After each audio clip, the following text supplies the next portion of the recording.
চলে এসেছি অগ্রস এডুকেশনে। আজকের টপিক হলো আর্থ প্রেশার অফ কোহেসিভ সয়েল। আমার আগের ভিডিওতে আর্থ প্রেশার অফ দ্য কোহেশনলেস সয়েল করা হয়েছিল, তো আজকে করা হবে কোহেসিভ সয়েল। ফার্স্টে কোহেসিভ সয়েল বলার আগে বলতে হবে কোহেসিভ সয়েল ব্যাপারটা কী বা কোহেসিভ সয়েল জিনিসটা কী। মনে করি দুটো সয়েল পার্টিকেল, এদের মধ্যে কোনো অ্যাট্রাকশান নেই, তাহলে এরা হলো কোহেশনলেস সয়েল।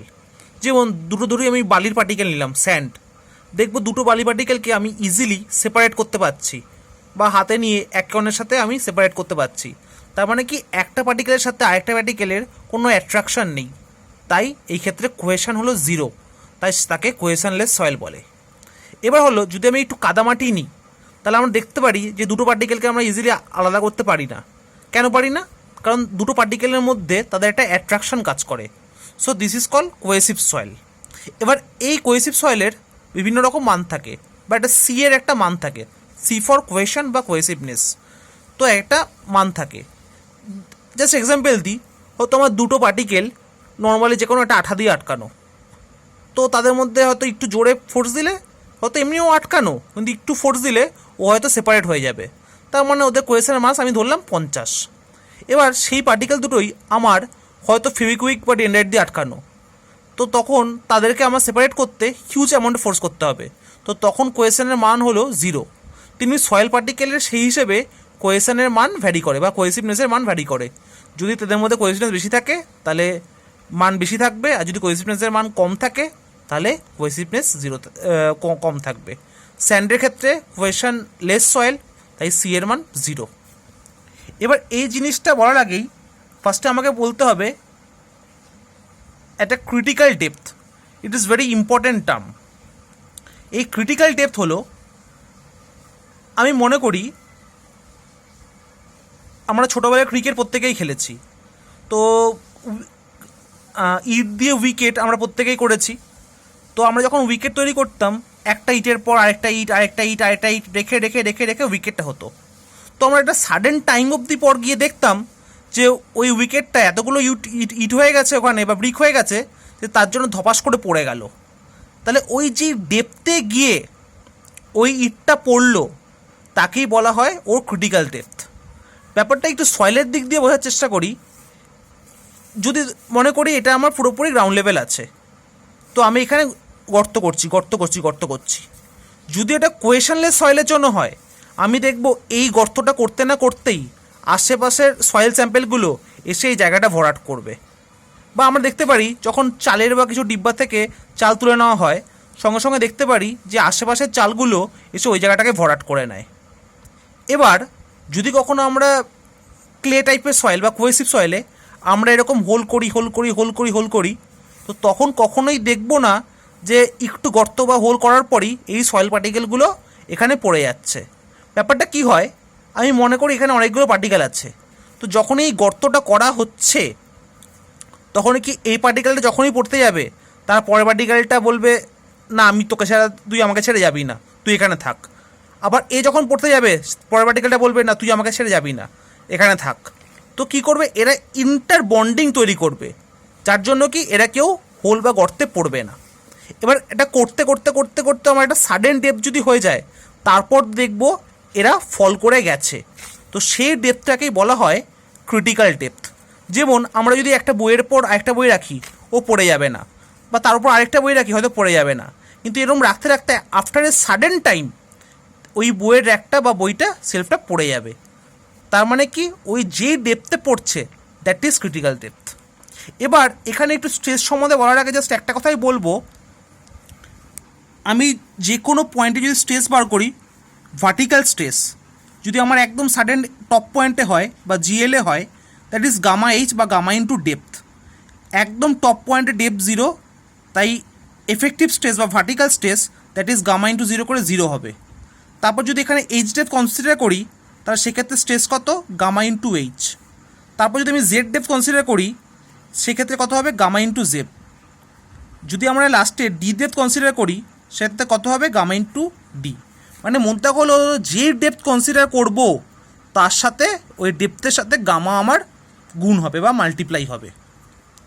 এবার আমি চলে আসছি এই এখানে স্ট্রেস বা স্ট্রেস ডায়াগ্রামে ফার্স্টে আসছে sigma 1 is major principal stress, sigma 3 equal two minor principal stress. এবার মেজর প্রিন্সিপাল স্ট্রেস কি বা মাইনর প্রিন্সিপাল স্ট্রেস কি এটা আমরা সয়েলের শিয়ার স্ট্রেন্থ চ্যাপ্টারে ভালোভাবে করব। তো তার আগে জাস্ট আমার এটার জন্য একটুখানি জেনে রাখা উচিত, তাই জাস্ট আমি একটুখানি জেনে রাখছি। তো আমার একটা ইকুয়েশন আছে sigma 1 equal to sigma 3 tan square 5/2 plus 45 degree plus 2c tan 5/2 plus 45। এবার হলো sigma 1 equal to sigma V, মানে sigma 1 equal to sigma V মানে stress vertical and sigma 3 equal to sigma H, that is sigma H equal to stress horizontal. তো আমি যদি এখানে sigma 1কে sigma V দিয়ে রিপ্লেস করছি আর সিগমা 3কে সিগমা এইচ দিয়ে রিপ্লেস করছি, তাহলে সেক্ষেত্রে কী পাবো, sigma v equal to sigma H tan square 5/2 plus 45 degree plus 2c tan 5/2 plus 45। এবার এই ইকুয়েশনটা থেকে আমি সিগমা এইচ এর মান বার করতে চাই, তাহলে এইটা যেটা যোগের আকারে আছে এটা ওদিকে গেলে বিয়োগের আকারে হবে। আমি ঠিক তাই করলাম। আমার কি এলো সিগমা ভি মাইনাস যেটা প্লাসে আছে ওটা ওদিকে গিয়ে মাইনাসের আকারে এলো 2c tan 5 প্লাস 45। তারপর এই সিগমা এইচের সাথে এই tan স্কোয়ার 5/2 প্লাস 45 ডিগ্রিটা গুণের আকারে আছে, তাই যদি ওদিকে যায় ভাগে যাবে, সেই ভাগ করলাম, that is tan square 5/2 plus 45।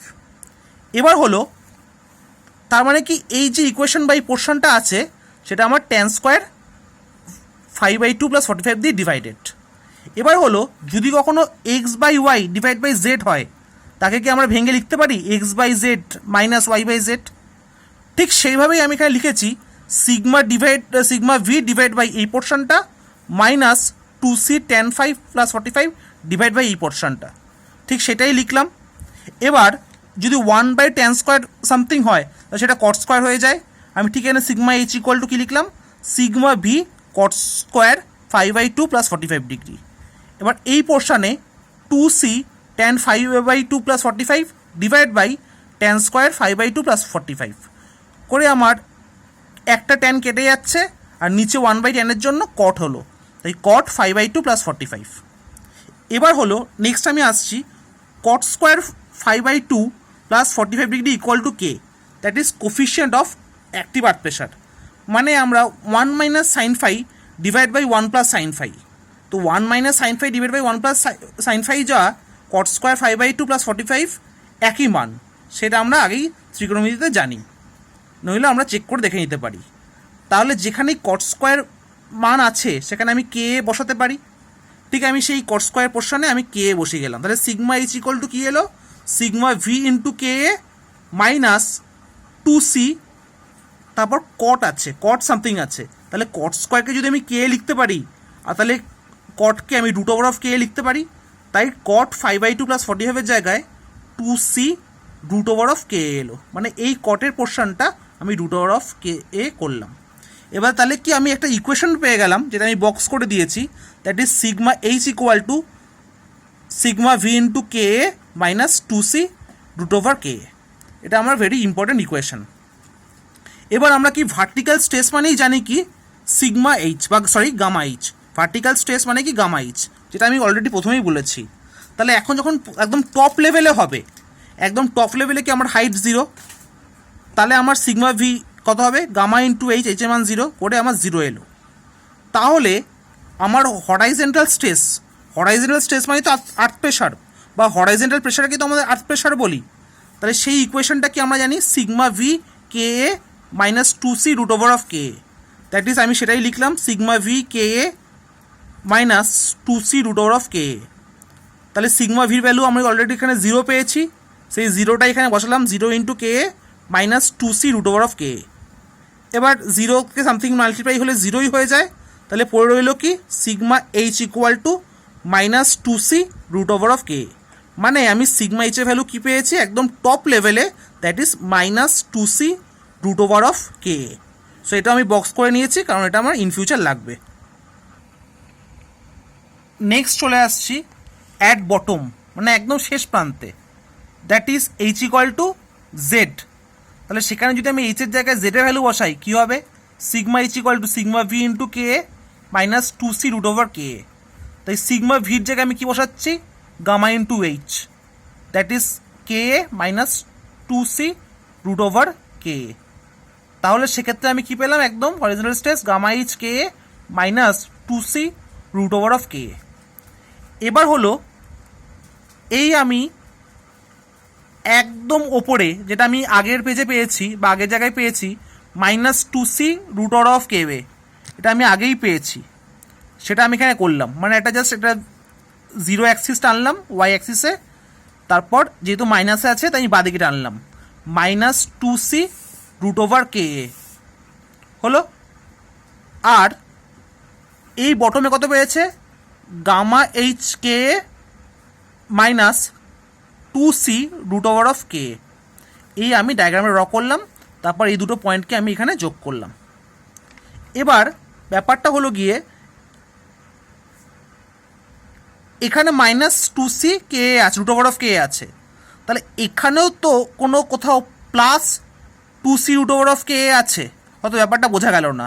তাই আমি এখানে ডায়াগ্রামে দেখাচ্ছি, এখানে সাপোজ আমার মাইনাস 2 আছে, এদিকে আমার প্লাস 10 আছে। এবার ব্যাপারটা এখানেই, যদি এখানে মাইনাস 2 হয় তাহলে এখানে প্লাস 10-এর মধ্যে কোথাও তো একটা পোর্শন আছে যেটা আমার প্লাস 2। যদি এদিকে মাইনাস 2 থাকে এদিকে প্লাস 10 থাকে, তাহলে প্লাস 10-এর মধ্যে বা 0 থেকে প্লাস 10-এর মধ্যে কোথাও তো একটা পোর্শন আছে যেটা প্লাস 2। ঠিক তেমনি এখানেও আমার যেখানে minus c root over of K A আছে, তেমনি এখানেও তো কোথাও একটা plus 2c root of K A আছে। তো সেই পোর্শনটা আমি এখানে একটা ফাইন্ড করলাম বা অ্যাজাম করলাম যে এখানে আছে। এবার হলো আমার ওভারঅল স্ট্রেসে এই মাইনাস আর প্লাসে গিয়ে ব্যালেন্স হয়ে গেল। তাহলে আমার এখানে নেট প্রেশার কোনটা, নেট প্রেশার হলো আমার এখানে, যেমন এখানে দেখতে গেলে আমার নেট পোর্শনটা কোনটা, নেট পোর্শন হলো আমার বটমের এই পোর্শনটা, কারণ কি এই মাইনাস 2 আর প্লাস 2 এ ব্যালেন্স হয়ে গেছে। ঠিক যদি আমার এটা ব্যালেন্স হয়ে যায়, আমি এই এইচ3কে আমি ক্রিটিক্যাল ডেপথ বা ক্রিটিক্যাল হাইট ধরলাম, আর এই ছোট ট্রায়াঙ্গেলটার ডেপথটাকে আমি জেড3 ধরলাম। তাহলে এবার চলে আসছি, তাহলে যদি এটাকে এটা ডবল, অবভিয়াসলি কারণ এটার যা হাইট এই হাইটটা আর এই হাইটটা সেম, তাহলে এই এইচ3 ইকুয়াল টু টোয়াইস অফ জেড3 হবে। আমি এটা সেখানে তাই লিখেছি, এইচ3 equal to 2 into জেড3।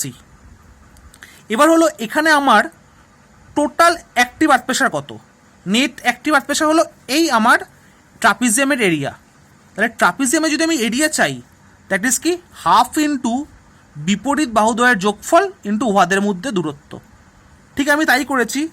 Active earth pressure কী আসছে আমার এখানে, হাফ ইন্টু বিপরীত বাহুদ্বয়ের যোগফল, মানে 2c root over of K A plus this portion, মানে 2c root over of K A plus gamma H minus 2c K A into উহাদের মধ্যে দূরত্ব কত, এইচ মাইনাস এইচ সি। কারণ কি পুরোটা যদি আমার এইচ হয় আর এই পোর্শনটা যদি আমার এইচ সি হয়, তাহলে এই পোর্শনটা কত হবে, এইচ মাইনাস এইচ সি। আমি ঠিক তাই করেছি। এবার এখানে plus 2c K root over of K আছে, এখানে minus 2c root over of K আছে, এটা ক্যান্সেল হয়ে আমার পড়ে রইল কি half into gamma H K A H into H minus C. তাহলে আমি এখানে পেলাম কি অ্যাক্টিভ আর্থ প্রেশারে half into gamma H K A H minus H C. তাহলে অ্যাক্টিভ আর্থ প্রেশার ওভারঅল কত কাজ করছে আমি এই ইকুয়েশন দিয়ে পেয়ে গেলাম। এবার যদি আমি কোনো ইকুয়েশনে এই ক্রিটিক্যাল ডেপথের মান বার করতে চাই, তখন সেক্ষেত্রে কীভাবে বার করব। তাই আমরা চলে আসছি এখানে sigma H equal to sigma V K A minus 2c root over K A. এই ইকুয়েশনটা আমি অলরেডি আগেই পেয়েছি।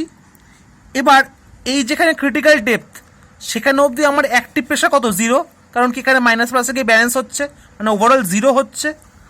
তাই আমি এখানে হরাইজন্টাল স্ট্রেস ইকুয়াল টু 0 লিখেছি।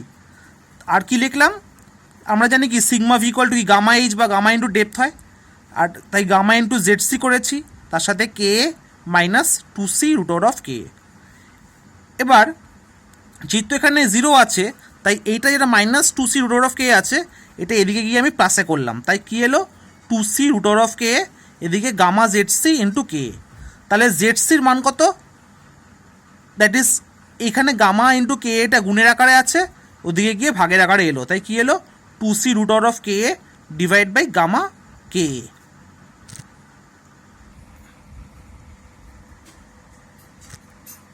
এখানে ইকুয়েশনটা আমি বোঝার জন্য আরেকবার লিখছি। জেড সি ইকুয়াল টু কি? Two C root over of K divide by K.